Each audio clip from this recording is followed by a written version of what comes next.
दोस्तों फाइनली हमारे पास आ चुका है क्लास 10 संस्कृत का पेपर 2025 का पेपर कोड है 818 ST। तो आइए इस वीडियो में इसका सलूशन करते हैं, आंसर की करते हैं। आप सभी लोग कितने प्रश्न को सही करके आए हैं कमेंट बॉक्स में ज़रूर बताइएगा कि आपका कितना प्रश्न सही हुआ है। तो देखिए दोस्तों, आपका पेपर जो होता है 3 घंटे 15 मिनट का होता है और पूर्णांक जो है आपका ये 70 नंबर का पूर्णांक रहता है। तो चलिए बिना देर के हुए अपने प्रश्न की ओर चलते हैं।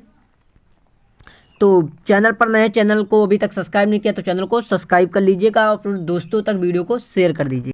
देखिए यहाँ पर कुछ निर्देश दिए गए हैं, जैसा कि प्रारंभ के 15 मिनट प्रश्न पत्र पढ़ने के लिए होते हैं। सभी प्रश्न अनिवार्य हैं। प्रश्न पत्र 2 खंडों आ तथा बा में विभक्त है। 1 से 20 तक बहुविकल्पीय प्रश्न है। OMR शीट पर आपको भरना है, काले नीले पेन से भरना। ये सब तो सभी पेपर में निर्देश दिए रहते हैं, जैसा कि आप सभी लोग जानते ही हो। ठीक, चलिए MCQ प्रश्न की ओर सबसे पहले चलते हैं। तो यहाँ से देखिए हमारा शुरू होता है वस्तुनिष्ठ प्रश्न, MCQ प्रश्न। ठीक, तो पहला क्या कह रहा है, प्रश्न संख्या 1 एवं 2 गद्यांश पर आधारित प्रश्न है। गद्यांश को ध्यान से पढ़ें और उत्तर का चयन करें। देखिए यहाँ पर एक गद्यांश है। क्या है, गद्यांश है। इस गद्यांश को हमें ध्यान से पढ़ना है और 2 प्रश्नों के आंसर आपको यहीं से देना है। चलिए प्रश्न देखते हैं क्या था। प्रश्न था उक्त गद्यांश का शीर्षक क्या है। ये गद्यांश दिया गया, इसका शीर्षक क्या है, शीर्षक क्या है। तो इसका सही आंसर जो होगा, हम आंसर बता रहे हैं आपको, तो इसका आंसर बी ऑप्शन क्या हो जाएगा, महागत्या गंधिना। इसका सही आंसर बी ऑप्शन हो जाएगा। अगला प्रश्न देखें। अगला प्रश्न दूसरा है, कदा सत्य शोध कामसजस्य स्थापना अभवत। ठीक, तो इसका सही आंसर 1873 बी ऑप्शन हो जाएगा। अगला प्रश्न देखें तो क्या है, शिवो अहम इति का उक्तवान। तीसरा प्रश्न, शिवो हम इक्त का उक्तवान। तो इसका सही आंसर हो जाएगा ए ऑप्शन, आचार्य शंकराचार्य। ठीक, आचार्य शंकराचार्य। अगला प्रश्न, अगला प्रश्न कहें महाभारत। क्या है, महाभारतम इति महाकाव्य से का रचिता। तो इसका आंसर क्या हो जाएगा, सी ऑप्शन, वेद व्यासा, वेद व्यासा। ठीक, अगला प्रश्न देखें। अगला प्रश्न हमारा 5वां क्वेश्चन है। जो 5वां है कि पुरुषत्तस्य सततम भूषणम किम। तो इसका सही आंसर क्या होगा, सी ऑप्शन, संस्कृत वाणी। संस्कृत वाणी इसका सही आंसर होगा। अगला प्रश्न है कस्य बुद्धि, कस्य बुद्धि चलती। ठीक, तो इसका सही आंसर जो हो जाएगा आसक्तकस्य, ए ऑप्शन बिल्कुल राइट होगा।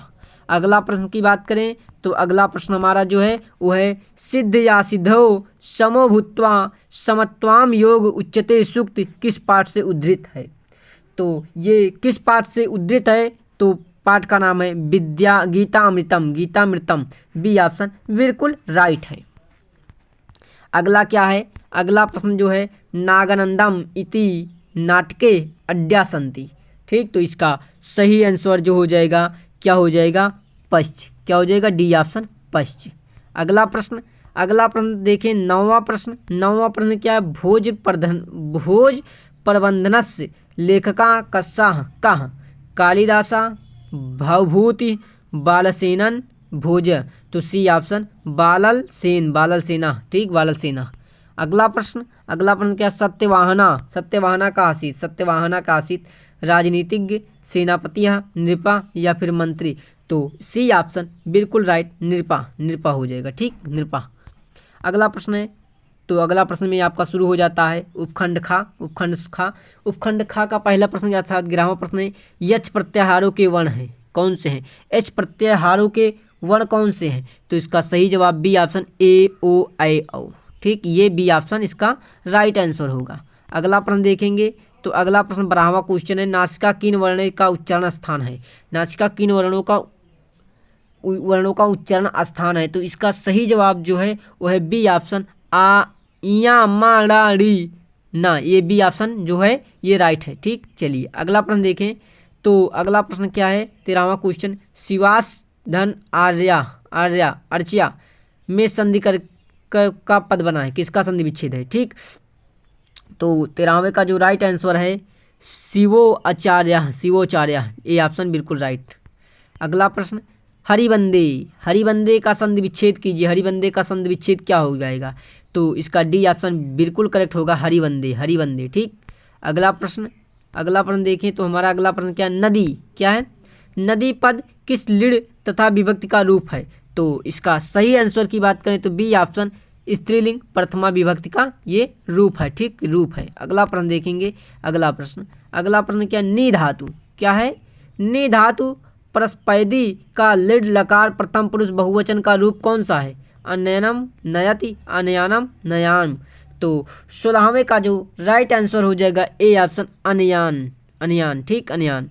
अगला प्रश्न वारी क्या है, अगला प्रश्न 17वां क्वेश्चन वारी, वारी शब्द के तृतीया विभक्ति के बहुवचन का रूप है, क्या है, बहुवचन का जो रूप है वारी भी, डी ऑप्शन, 17वें का डी ऑप्शन बिल्कुल राइट होगा, वारी भी। अगला प्रश्न देखेंगे पास था क्या है, पास यथा रूप में प्रथम रूप में पुरुष तथा वचन बताइए, क्या है, रूप में पुरुष तथा वचन है मध्यम पुरुष द्विवचन, मध्यम पुरुष द्विवचन, बी ऑप्शन बिल्कुल राइट होगा, ठीक। अगला प्रश्न क्या है, पीताम्बरा क्या है, पीताम्बरा का समास विग्रह कीजिए, पीतम अम्बरा यस्य चा, इसका क्या हो जाएगा, बिल्कुल राइट आंसर, बिल्कुल राइट आंसर।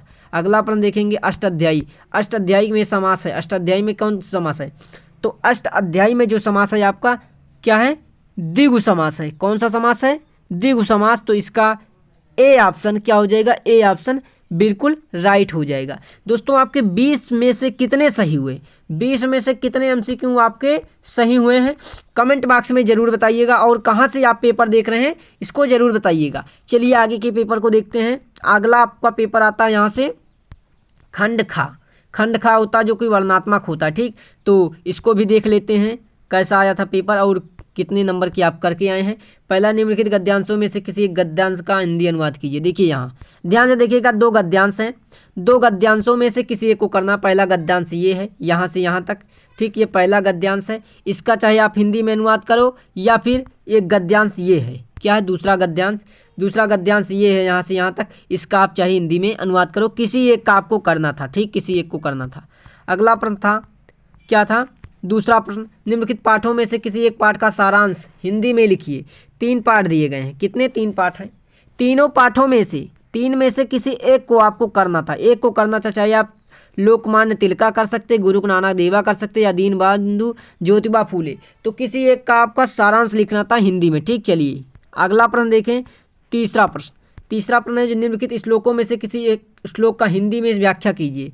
2 श्लोक हैं, क्या 2 श्लोक हैं, किन्हीं एक का, दोनों में से किसी एक का क्या करना था, हिंदी में व्याख्या करना था। अगला प्रश्न देखें, अगला प्रश्न क्या है, चौथा प्रश्न, निम्नलिखित सूक्तियों में से किसी एक की हिंदी में व्याख्या कीजिए, ठीक। 3 यहाँ पर हैं, 3 सूक्तियाँ हैं, किसी एक को आपको हिंदी में व्याख्या करना था, सूक्तियाँ दी गई हैं।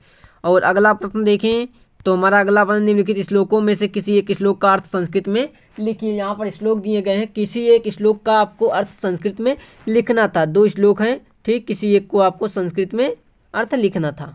उसके बाद अगला छठा प्रश्न है, छठे का निम्नलिखित में से किसी एक पात्र का चरित्र चित्रण हिंदी में लिखिए, ठीक। यहाँ पर देखिए 3 लोग दिए गए हैं, तीनों में से किसी एक का आपको चरित्र चित्रण लिखना था, ठीक, हिंदी में।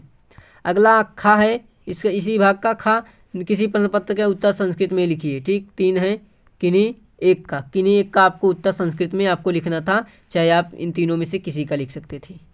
अगला प्रश्न देखें तो आपका अगला प्रश्न जो होता है ये उप भाग 2 शुरू हो जाता है खा। तो यहाँ से इसका पहला प्रश्न क्या है, निम्नलिखित रेखांकित पदों में से किसी एक पर नियमपूर्वक विभक्ति का नाम लिखिए, ठीक, इसका या इसका, किसी एक का आपको लिखना था, आप किसी का लिख सकते थे। चलिए अगला प्रश्न खा क्या है, खा प्रश्न क्या है, निम्नलिखित में से किन्हीं 2 पदों का वाक्य प्रत्यय लिखिए। किन्हीं 2 पदों का आपको प्रत्यय लिखना था, चाहे चटका का लिखते, चाहे सत्वान का लिखते, चाहे गत्वा का, चाहे हसीतुम का। तो 4 में किसी 2 का आपको प्रत्यय लिखना था, किसी 2 का, ठीक। चलिए अगला प्रश्न है 8वां प्रश्न, निम्नलिखित में से किसी एक वाच्य परिवर्तन कीजिए, किसी एक का वाच्य परिवर्तन कीजिए। बालक गृहम गतवान कर्मवाच्य में करना है, बालक चंद्रम पश्याति कर्मवाच्य में करना है, स हसति भाववाच्य में करना है। 3 में से एक को करना था, आपको 3 नंबर यहाँ से मिलते, ठीक, 3 नंबर मिलते। चलिए अगला प्रश्न क्या है, अगला प्रश्न, निम्नलिखित वाक्यों में से किन्हीं 3 वाक्यों का संस्कृत अनुवाद कीजिए।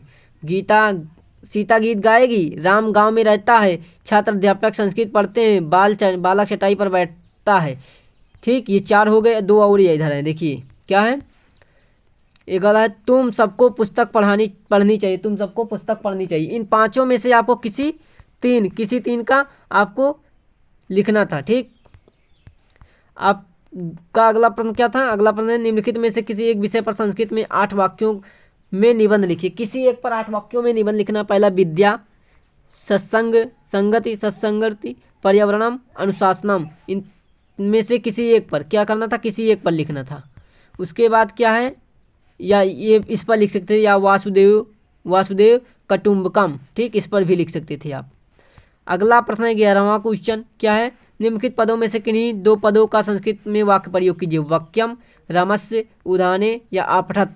तो 4 हैं, इनमें से किसी दो का करना था। ठीक, इसके बाद आपका पेपर यहीं पर हो जाता है समाप्त। तो दोस्तों, आपने कितने मार्क्स के आपने पेपर को किया है कमेंट में ज़रूर बताइएगा। आपके 20 में से कितने सही हुए हैं, 20 में से आपका कितना सही हुआ है इसको ज़रूर बताइएगा। और पेपर को कहाँ से आपने देखा है, पेपर कहाँ था आपका, किस ज़िले से हैं, तो कमेंट ज़रूर कीजिएगा। और 4 मार्च स्पेशल 4 मार्च मैं बता दूं, 4 मार्च को आपका क्लास 10th वालों का साइंस का पेपर है, विज्ञान का पेपर है। तो आप सभी लोग अगर चाहते हैं ना कि 90+ स्कोर विज्ञान में रखा जाए, तो आपका अच्छे से 90+ स्कोर आ सकता है। अभी भी कुछ पढ़े नहीं, 90+ स्कोर आ सकता है। बस करना क्या है, आपको चैनल को सब्सक्राइब करके कमेंट में आपको करना है हाँ सर हम तैयार हैं। आप तैयार हैं तो कमेंट कीजिएगा सर तैयार हैं। बाकी शाम को क्लासें आपको लगेंगी, विज्ञान की स्पेशल क्लासें लगेंगी, जो कि आपको 90+ लाने के लिए मददगार साबित होंगी। ठीक, वहाँ से आपको काफ़ी सारे प्रश्न एग्ज़ाम में मिलने वाले हैं। तो दोस्तों, वीडियो को ज़्यादा से ज़्यादा लोगों तक शेयर कीजिएगा। और फिर से चैनल पर नए हैं, चैनल को सब्सक्राइब नहीं किया तो चैनल को सब्सक्राइब कर बेल आइकन को ऑन कर दीजिएगा। मिलते हैं नेक्स्ट वीडियो में, तब तक के लिए आप सभी को धन्यवाद।